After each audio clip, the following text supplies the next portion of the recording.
You all know Carl Hiaasen, who was born and educated in Florida, and he's been called America's finest satirical novelist by the London Observer. He's the author of several dozen, I couldn't add them up, you can correct me, novels, almost all set in Florida. And from 1985 to 2021, he also wrote a weekly column for the Miami Herald, which at one time or another thrashed and skewered just about every major politician in the state. He also has written some very popular novels for young readers. The first one, Hoot, won a Newbery honor. And you also probably mostly know that Bad Monkey is now being made into an Apple TV upcoming series, because I know a lot of you were extras and we just can't wait to see that. The show will star Vince Vaughn and is scheduled to release this summer.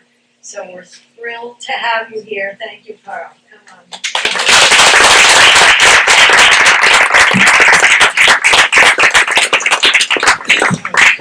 It's tight quarters up here. Yeah, that'll get settled. And then you could tell them if you can't hear. I had a rehearsal. There, can you hear me okay? Yeah. Okay. Okay.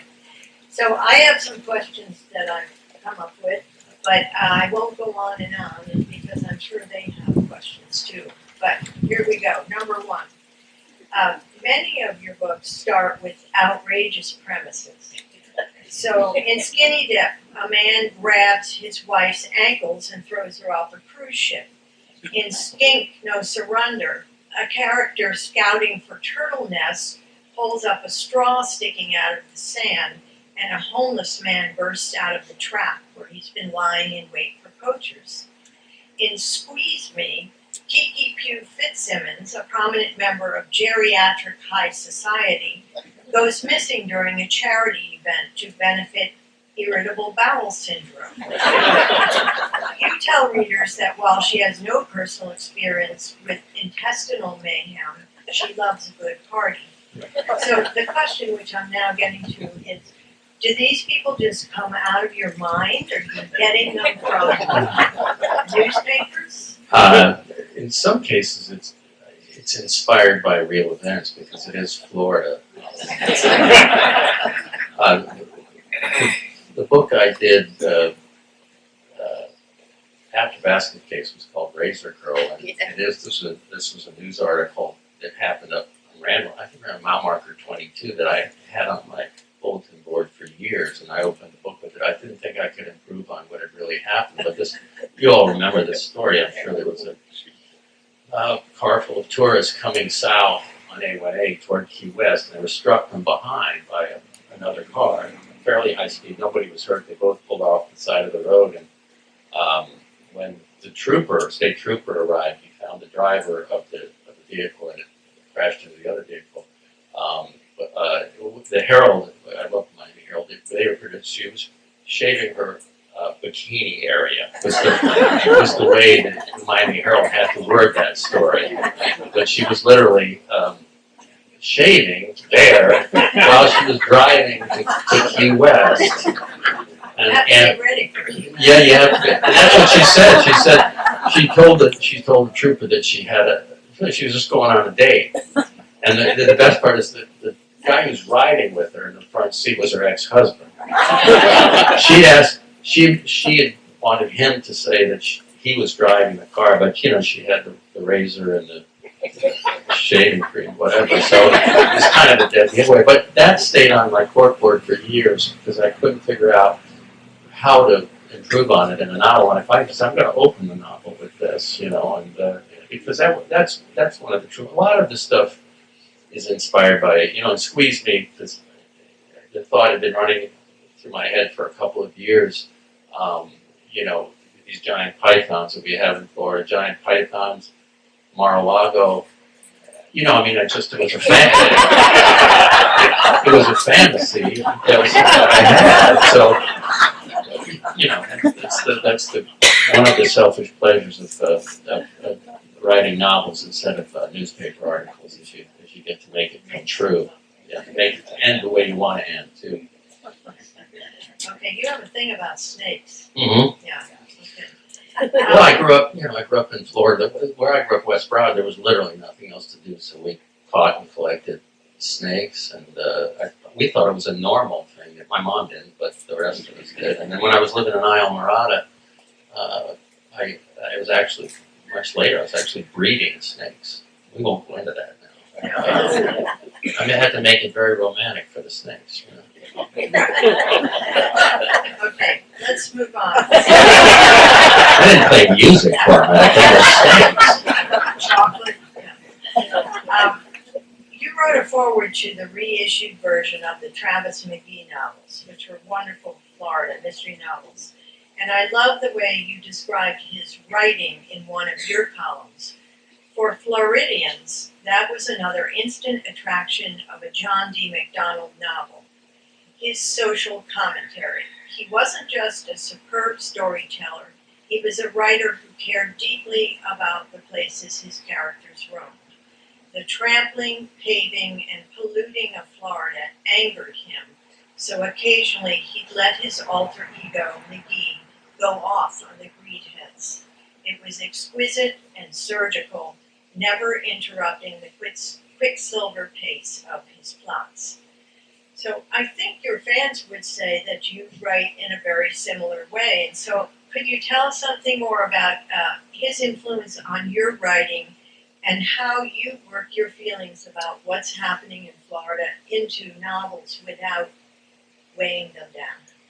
Yeah, I mean, it is a kind of a tightrope to walk. But when I was younger, and I was born in Fort Lauderdale, and so I started reading. I think my dad had started reading the Travis McGee series, John D. MacDonald. And what I noticed, first of all, I started reading them because I thought it was so cool to read books that were set in a place that I knew, and I knew the Big Yamar yacht base, and I knew the streets that Travis, McGee, and Meyer were driving down, and all that. I mean, so that to me was the attraction. But when I got into it, the zingers that he got off, and the narrative in his mind, and I saw that it could be done. You could still write novels that made people want to turn the page and find out what's happening next, but you can still also, and I'm not saying get a message across, but you can still vent, you can still get your own feelings out there. And if you read this stuff going back to the 60s, he was pissed off.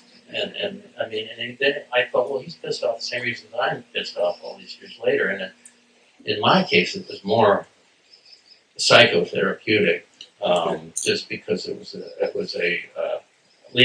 a socially acceptable outlet for the way I felt, was to write rather than do the monkey wrenching. I mean, we did a little bit of that, you know.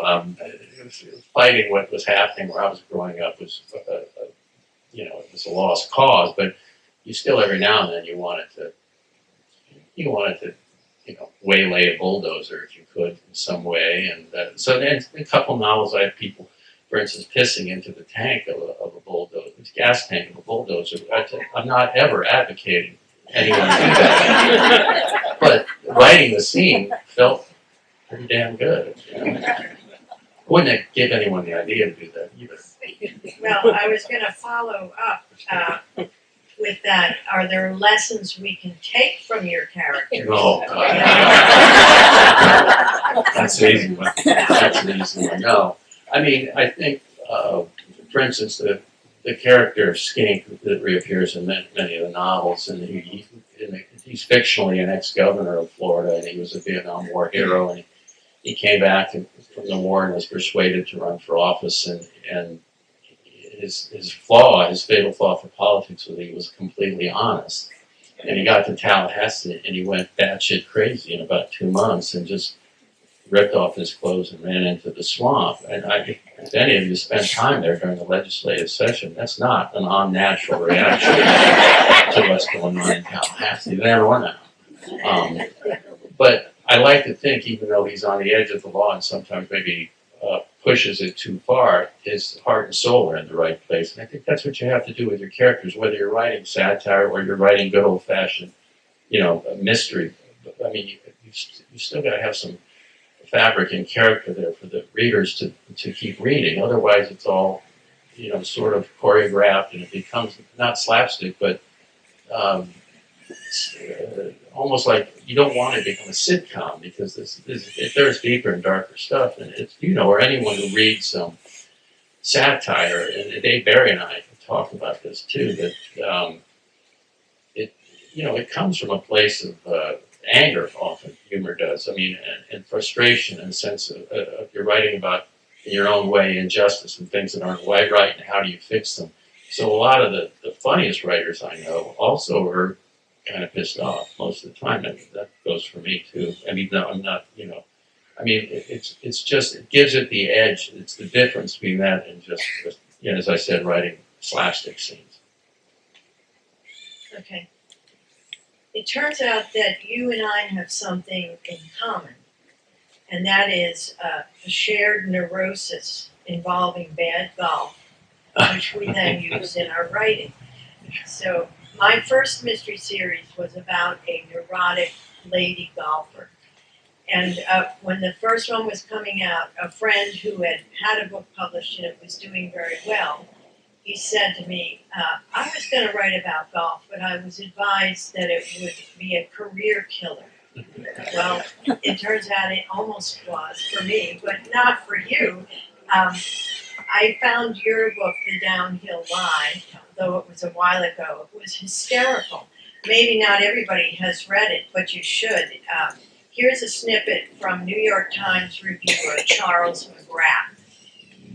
Golfers in general tend to be self-critical, but Mr. Hiaasen is a self-lacerator. He doesn't curse or throw his clubs, but he sighs a lot and asks existential questions like, why do we do this? And why are we out here? He plays the way you imagine Samuel Beckett might have played. He can't go on, but he goes on. I thought that was very funny. But you were willing to do anything. I mean, any gadget, any legal substance, you were willing to try it. Yeah, any substance actually. I had given that was a non-fiction book. It was a diary that I kept years ago. I had not played golf for 32 years since I was young, and my dad was alive then, and so I played golf with my dad, and I wasn't very good then. So I don't know what possessed me to start up again in middle age, but after 32 years, I went back to lessons, and I just kept a diary every day, and it was really the most startling and upsetting of all the books I've written, and it was nonfiction, but it was true. Every word was true of it, and then after the book came out, about a year or so afterward, I hurt my back and had to have surgery, and I almost hugged the surgeon. It was the best excuse ever, never to go back and play the game. But, for instance, one of the things that happened to me was I used to play a lot by myself because writers are antisocial, and so I was on a golf course in Vero Beach, and so I sunk the golf cart. I mean, I wasn't in it. I had parked the golf cart. My ball had rolled down to the side of a water hazard. I was going to go down and hit the shot. I parked on the top of the hill. I to this day insist that I set the brake in the golf cart. But I heard something moving behind me, and I'm lining up my shot. And the golf cart, I've got a brand new set of Callaways on the back of this golf cart, and I'm thinking it's heading right for this lake. And the lake had alligators and there are water moccasins. But if you're a golfer, you don't give a shit. You're just going to go. You're not going to lose a whole set of clubs. So as it was going in, I jumped on the back and was able to and I threw the Callaways up. And I was trying stupidly to get the engine going. It's bubbling. It's literally bubbling. So I get out and take off my shoes, and my cell phone was on the bank and it was dry, and I called the clubhouse, and I said, I know this probably happens all the time, but I'm on the 13th hole by dog leg, and I accidentally sunk the golf cart. And there's this long pause, and the poor kid on the other side said, this has actually never happened. That was the kind of stuff. That was a nice review, but the fact is I did cuss, and I didn't throw clubs, but I did I mean, you have to get it out there. But it was the most humbling and humiliating experience. But part of it sort of reconnected. My dad had been gone a long time, but brought back, and part of that connection when you're a kid that was really the only time I ever got to spend with him. He worked all the time. Was when he went and played golf on Sunday, so I would tag along. And I mean, and if you want to spend time with your dad, I mean, that was really a sacrifice. It was grim out there. It was grim, and he was a great player, and it was grim. I never saw him smile on the golf course. It was like we were both at a funeral. Oh. And you played with your son too. Yeah. My youngest son played for a while, and then he went to tennis quickly. You get kids at a certain age, and they'll do anything you ask them to do. You want to go? You want to do this? You want to, jump out of an airplane? Sure, yeah, let's do it. But he wisely gave it up before it worked him too badly. But yeah, that was a different kind of book. But I did. I mean, in the end, I'm glad I did it, and my back still hurts He like read hell. the audio version, so I recommend Oh, it. God. It's a lot of fun. The audio versions, people always ask me to read it. And I've only done it a couple of times. There was a novel I did called Basket Case that I wrote in the first person, and I had agreed to do it. And as a matter of fact, we recorded it in Key West. And that was, it may have been the first one I'd ever done on it. Usually they had really good actors do the audio. Ed Asner did a bunch of the early books. He was so funny in the voices and everything. And they usually get like real actors to do it, but for some reason they wanted me. And so I drove down from Islamorada, and they want me to do it in one day. And it's abridged. In those days, the audiobooks were kind of abridged, so it wasn't the full, length, but it was still long. And you have a director, and the studio down here, and I forget what street it was on. It was called The Coffin, and a lot of writers who were rendering in Key West or something would do their audiobooks there. And it was a stand-up. You go to the studio, where you read, you couldn't sit down. It was literally the side of the coffin with a glass. You could see the director and the mics and all soundproof and anything. And I'm claustrophobic as hell. And first of all, don't ask me to go to a place called The Coffin and try to read and be funny while you're reading it. And then the other thing is you have to redo if you mess up. You redo the takes like an actor does. And you're so sick of the lines that you've written. You're so sick of the whole book when you leave that you don't. This is the truth. I have never listened to any of the audiobooks that I've done ever. It's just horrifying that they even listen to do it. Well, we have a copy of it in our Of course you do. Yeah. And even better, it's paired with my first golf history, which is truly a collector's item because there are only about 2 of them. So I brought you a little token. Oh, wow. Putt to death. Putt That's to for death. you. Yeah. Oh, that's great. Thank you. Thank you. That's cut to death. Oh my It's terrible. Yeah. They do. It is.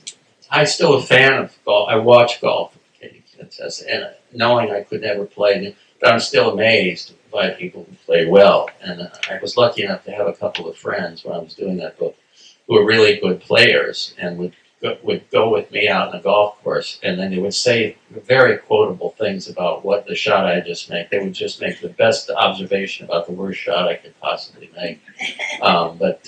Yeah. It was all material. Yeah, it was. It just beats you down after a while. But I did try all the gadgets. They sell, golfers are so stupid. They you buy this magic amulet that you wore, and you had to wear it for a day or two before you went to the driving range. But the vibes, you come in, and then you go out and straighten out your hook or it was great. And then, I'll just tell one quick true story, because you asked me where some of the sick stuff comes from. This really happened. They said to get strengthened up after playing, you buy a weighted club and swing this club that weighs way more than what the club does. So I bought a 7-iron and I weighed it. It weighed the exact same as Barry Bonds' baseball bat. It weighed 34 ounces, a heavy 7-iron. And I had it in the house, so you're supposed to just keep doing it. And then when you go to the golf course, everything's, well, I was renting a house at the time, and there was was a rat issue outside, and I had to go to this shed, and I was supposed to get a box out of the shed, and you know, you live in Key West, you know what the palm rats are like. I mean, they're formidable. Anyway, and I pulled the box out, and I was supposed to open it, and there were all these tails sticking out of the box. I thought, that's not good. So, but being a Florida kid, I said, I know what this is going to be. I shouldn't even tell you. Anyway, I bolted into the house, and the nearest thing I saw was that frickin' 7-iron, 34-ounce 7-iron. I went out there. I tell you, I don't even want to think of what the neighbors saw. But the next scene after all of that happened was me hosing the blood off the 7-iron. I didn't get them all, but God, I got most of them. I mean, they were heading right for the house. What was I supposed to do? But all your swing training goes out the window when a rat's running at you. You just tomahawk the little bastard. It could have been your best swing ever. It could have been. Anyway. All right, enough about golf, but I do recommend it. But we want to congratulate you on your retirement. That was a long stretch. It was a long newspaper, stretch. But, yeah. And your willingness to see mistakes and sheer idiocy in government and write about them in a way that was both funny and deadly serious. So I have two questions. One is there someone we should follow who is going to take up your mantle? And second is, would you be willing to run for governor?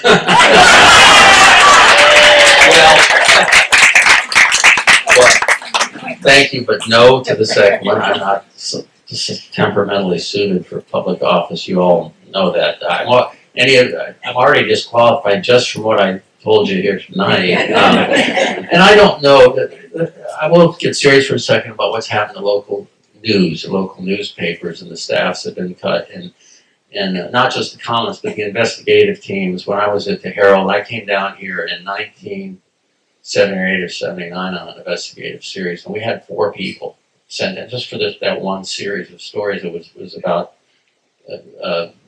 drug smuggling here. And I know this is going to come as a shock to you, but apparently it was a big deal at one point. And there was some corruption involved. I don't know, it's stunning. But anyway, and now they've shrunk so. All the papers, Herald included, has shrunk to the point where there aren't really investigative teams to speak of. There aren't, and what I fear for is more than having a lack of a voice, of like a columnist, is having boots on the ground to cover all the different meetings and all the different things that government are doing, and then report on things that are happening. Like you used to go to Tallahassee, and the press building there would be crawling, and they couldn't keep up with what was going on then. There were so many bills moving through. There was so much lobbyist influence. This is years ago. Now the press corps up there has shrunk really tragically, and a lot of people, a lot of voters in Florida don't find out about something until the law is passed or a bill gets passed. And that I worry about more than, I don't know in terms of the columnists, no. I can't think, I mean, I think the Herald's still got a couple of really, really good columnists that are more Miami oriented, and I try to do more statewide, and I did some South Florida, obviously, but and I think that the Tampa Bay Times still has some really good columnists, especially environmental stuff. But in general, what's scary for democracy is the fact that any one of us could find out what's happening in the earthquake recovery right now on our phones, no problem. We get good, solid information about what's going on over there. But what did your zoning board do when it met last night and stayed till 12 o'clock when no citizens were there? What vote was that? And that was the way things got done in Miami, was they would take these, you had to have a reporter willing to sit there, and his family's home, and you're sitting there at 12 or 1 o'clock, because that's when they're going to do the deal. You know, you just don't have that anymore. And as a result, a lot of things are happening that I think citizens feel helpless against. Where did that come from? You don't have the press there to tell you that anymore. Okay, no good news. No, none. No, it's pretty depressing, I think. Yeah. Well, let's move to something not so depressing, and that's your books for young adults. So, Do you have plans for more? I listened to Squirm recently through the library's audiobooks, and you nailed the voice. It's like you remember what it's like to be a 15-year-old kid. Oh, I think wife would probably argue that I He never is one. really advanced much past that age. You know, I started doing those books because I had nieces and nephews. At the time, they asked me, an editor in New York said, "Have you ever thought about, writing for kids?" And I said, "You've never read anything I've written, have you? Would you possibly want any of your family that age to read anything I wrote?" And they said, no, they love, kids love the environment. They love kind of a smart ass attitude. They love it when you make fun of grown-ups, which is what I was doing in the column, every column. So I thought, okay, so I tried it then because then I could give it to that book to my nieces and nephews. It was one book that I was comfortable with them reading. I didn't want them reading Skinny Dip or Striptease, 12 years old. No. I mean, it probably wouldn't have been. Now they laugh at me, but at the time I was trying to be a responsible grown-up uncle. And that's all the reason I did it. And then they just got popular, and so I'm still doing it. The one that's coming out in September is set here in Key West, and it's probably one of my favorite ones. And it's set during the middle part of the pandemic, and it's about a kid who comes from a family of generations and generations of wreckers, salvage operators, and that job went away eventually, but he still sort of has the spirit of that, and it has some smuggling in it too, because I believe that still goes on a little bit. And what's the name of that book? Record, it's called Record. Yeah, Okay. yeah. So I mean, one of the best part about that book is that we got to come down here a lot on research, because I've always, from a kid, Key West was always such an exotic place, and I mean, I would come down here to fish, and then as a reporter, whenever they sent, it was either coming down here to wait for a hurricane to hit, because the Herald would send 10 reporters. It was before the Doppler got so accurate, and they would just say, "Well, it could hit anywhere. You go to Key," and I'll go to Key West. I remember there was a hurricane. Of course, it didn't hit Key West, but I was sitting at the pier house. I mean, that was a big deal for the Miami Herald to spring to put you at the pier house. Usually, you were in the back seat of your car or something. But I remember sitting there, it was raining, and remember the roof started leaking in my room. One time I get to stay in the pier house, and it's going to leak on me all night long. But it's always been this kind of a magical, and also for writers, that it just had this great culture and musical and literary, and I was a big admirer of Tom McGuane and Jim Harrison and that group that was down here for those naughty years, and I got to become friends with all of them, and that was just it's always had that kind of it's still there's no place less like it in this country. Probably in the hemisphere, I think. So speaking of Key West, then we're all very excited about Bad Monkey. Will you tell us a little bit about what that experience has been like? Well, the book has been optioned a bunch of times in Hollywood. That means just they lease the rights to it while they try to put a deal together, and so this was several years ago. A guy named Bill Lawrence, who has now done Ted Lasso and the new Harrison Ford comedy that's called Shrinking. But he was so enthusiastic about it. Usually I just, after a couple times, let's just not have it out there, because you don't ever want something bad to happen to a book, And so I always tell people when they ask about movies and selling your books to the movies, and I said, well, once you sign a book and sell it to the movies, it's like turning over your children to the Charles Manson daycare center. There's a pretty good chance that nothing good is going to happen. So I kind of held back with reluctance, but Bill was so enthusiastic, and he finally got the actor he wanted, Vince Vaughn, and then Apple Plus TV, which is the one that's doing Ted Lasso. And so he had some pretty good credentials, and he had some a pretty good momentum after Ted Lasso, especially. So I said, everybody else is trying to do this, or they never want to shoot in Florida. It's expensive here, and they don't have the tax benefits they used to have for the film industry and the TV industry. But Bill said, no, we got to shoot it in Florida. And he's got a family here, and so they came down, and they in fact, the main character in the book lives in Big Pine in the novel. Yancey does. They rented a place in Big Pine, and they built this. In the book, the guy's minding his own business on a canal in Big Pine, and this McMansion goes up next to it, and he just flips out like I would do. And this is shocking. Also, it's not being built to code. Imagine Monroe County. It's got a whole extra story on it, and this is a true story. When I lived in Islamorada, there was a building that went up in Tavernier. That everyone, once it went up, everyone was counting the floors, and it was 2 stories higher than code, and it was done. It was finished. How did that happen? I'm sure nobody got paid. It's just an honest mistake. But anyway, so I took that. So next thing I know, they're all set up there in Big Pine. And I'll tell you one funny story. In the novel, the key deer kind of appear in the novel. They're iconic, and they're an endangered species.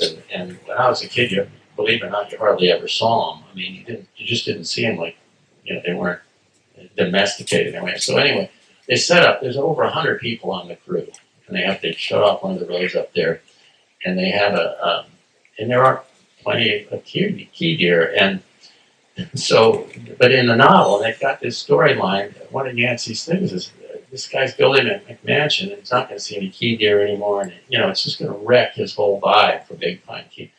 So anyway, they're shooting every day, and they've got a craft services tent, right, with food in it for all the actors and the crew members. And so Katie and I walked over and we were talking to the guy and was running the tent, and I said, you ever see any key deer around here? And he says, are you kidding? He says, we have to put people at both ends of the craft table because they literally come out of the woods and try to grab the Krispy Kreme donuts every day. So here I built up this animal, this beautiful, dainty little deer that's endangered, and they're thundering for the Krispy Kremes every morning at Big Pine Key. So, that having said, they were sticking pretty close to the book, but it's 10 episodes, at least this first season. So some of the storylines had to be extended, and some were changed. Some of the characters are younger than they were in the novel because the actors they wanted to get are younger, and I understand all that part of it. But I read the scripts, and they were pretty good. But I never want to say it's going to be. I'm a Norwegian, and there's just no way to be optimistic. I can't be optimistic about anything. But I will say he'll put his heart into keeping this as true to the novel as I think he could. But I haven't. We saw a couple of scenes from the pilot episode, and it starts just like the book starts. So I was encouraged, and then they also got the rights to a Tom Petty song to open with. So that was pretty cool. I said, I'm good. Yeah, that'll be good. I don't need to see much more. I can tell you a little story. My vice president, Pat Kennedy, and I are doing the Sheriff's Citizen Police Academy. So when we told them that I would be talking with you, and two of them had come down to be extras. And they came after work, 3 p.m., they're all psyched. And at 4:30 in the morning, they were let go. And the guy said, "Do you want to come back tomorrow?" "No, I'm good." "No."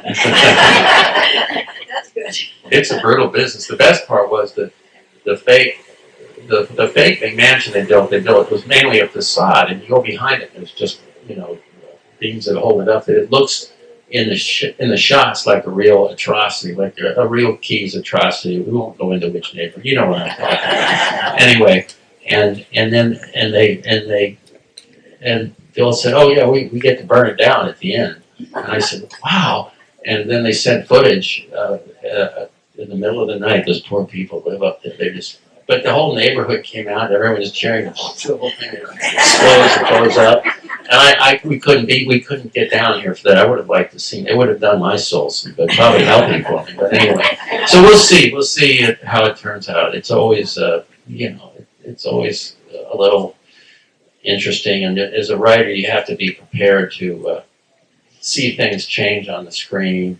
A character that you had envisioned. I don't mean casting actors. I mean had envisioned doing certain things, or you have them doing certain things in a novel. Those plot points then shift to another character. So there's little things that aggravate, or a writer notices that even a reader might not notice. So you just got to put that aside and hope that it's somewhat true to the novel. When they made the movie of Who, it wasn't a perfect movie and it had a small budget, but how that started was Jimmy Buffett's daughter, one of his daughters, had read it, and he and I have been friends for a long time, and he called me and said, "Has anybody got the rights to this kid's book?" And I said, "No." And he said, "Let me see what I can do." And he got Frank Marshall involved, and who's a huge producer, done all the horror movies and everything, and he was able to put the whole thing together.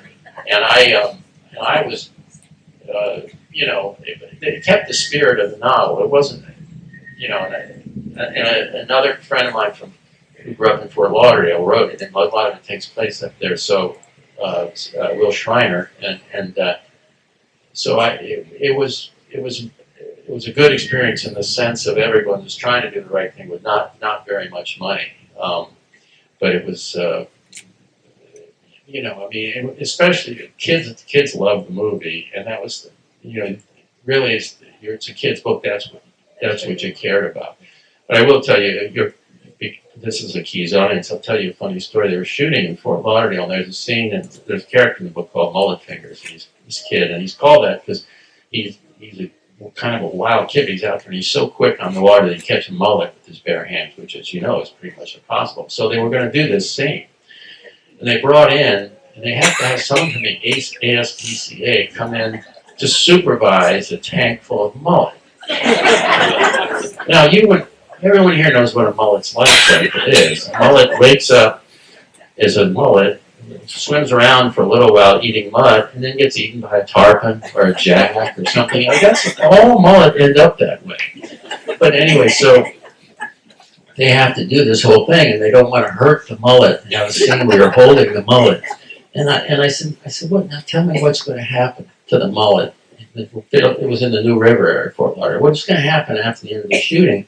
We're not going to hurt any of them. What are you going to do with them? We're just going to let them go. I said, "Oh, they'll be fine." Yeah, they'll be good.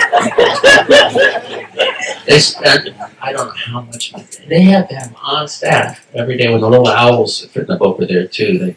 They had to have just all kinds of people watching. And I guess that's a good thing, but owls, yeah, don't hurt the owls, but the mullet, come on. I mean, it's a mullet. Well, let's see if anybody in the audience has a question. I bet you do, because I know these are rabid fans. Yeah. We love your characters, and do you have a favorite character of your Florida books? The Florida books, well. The question is, does he have a favorite character?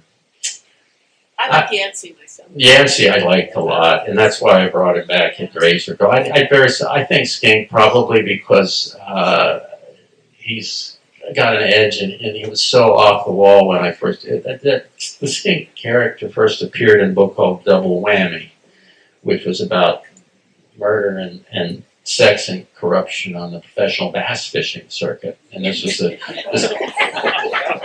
have you not read any books like that? Anyway, I felt lucky to get that book published. It was the second novel I'd ever had published it was right after tourist season. And I don't know how I thought anyone in New York, I thought no one's going to understand bass fishing. And this was before, but it was about scandals that I've been reading about these guys cheating at bass fishing. They've been catching them, they shove weights, in there before they weigh them and everything. I said, I thought it is a metaphor for what was happening to society if you're literally cheating in a fishing tournament by stuffing.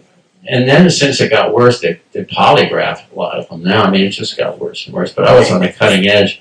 Anyway, there was a scene in, I don't know what chapter, I needed like a hermit dude, and I needed my protagonist running through the woods, and he runs into somebody. So I said, okay, I need a hermitude. And I just came up with this idea of skink, not just any hermitude. The guy used to be the governor, and he just went crazy. He's drooling mad, eats roadkill.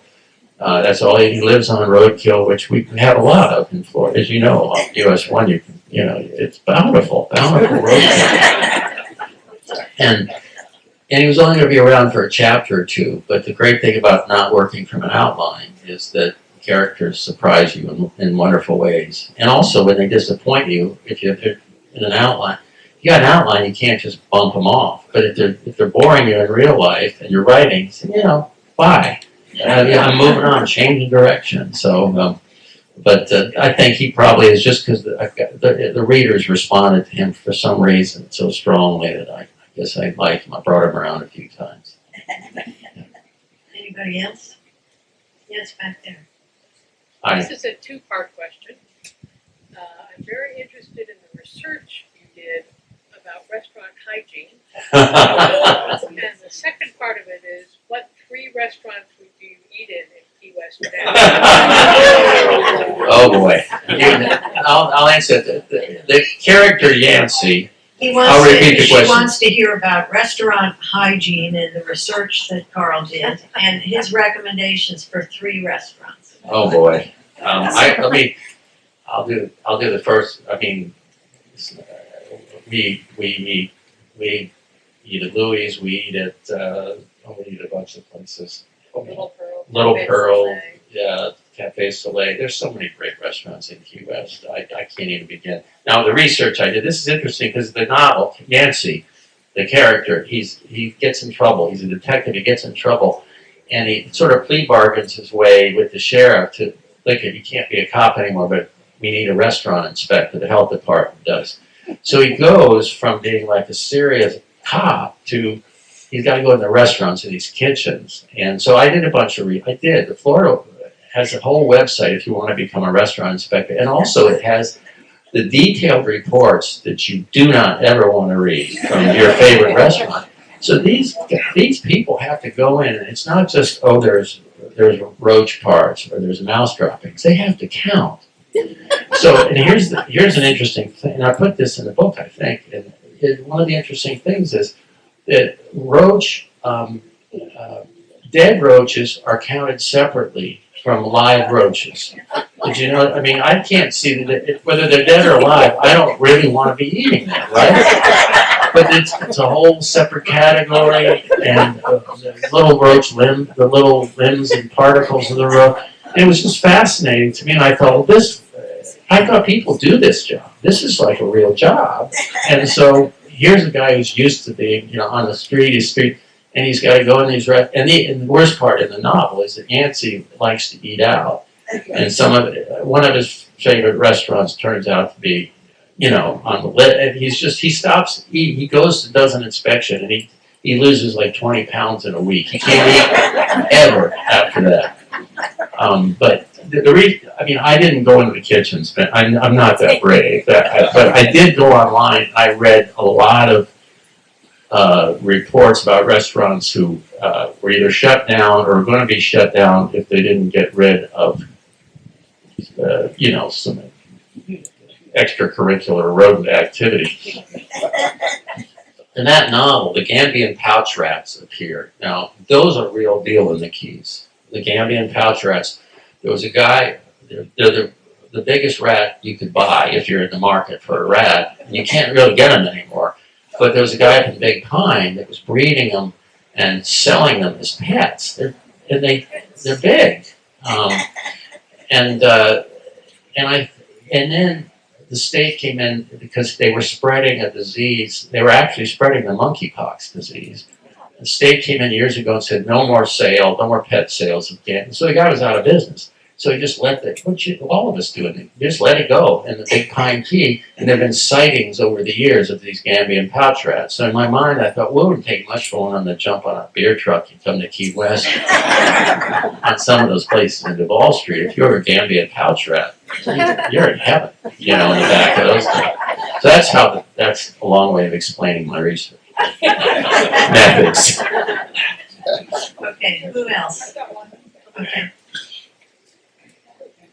I see. Okay. So you draw inspiration from real life and newspapers, but are you aware of any crime that's been committed based on your books? That's a good question. Am I aware of any crime committed that was based on my books? I am not. But I will tell you that after Skinny Dip came out, and you know, the opening of that particular novel, there's a bad husband who throws his wife off a cruise ship on, I think it's their second or third anniversary or something.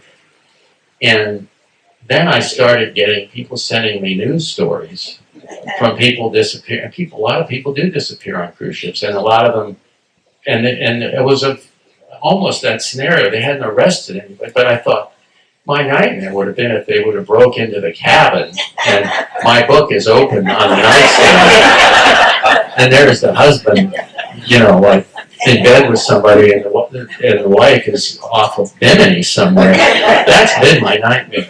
And I have friends who are like serious crime writers, mystery writers, John Camp and people like that.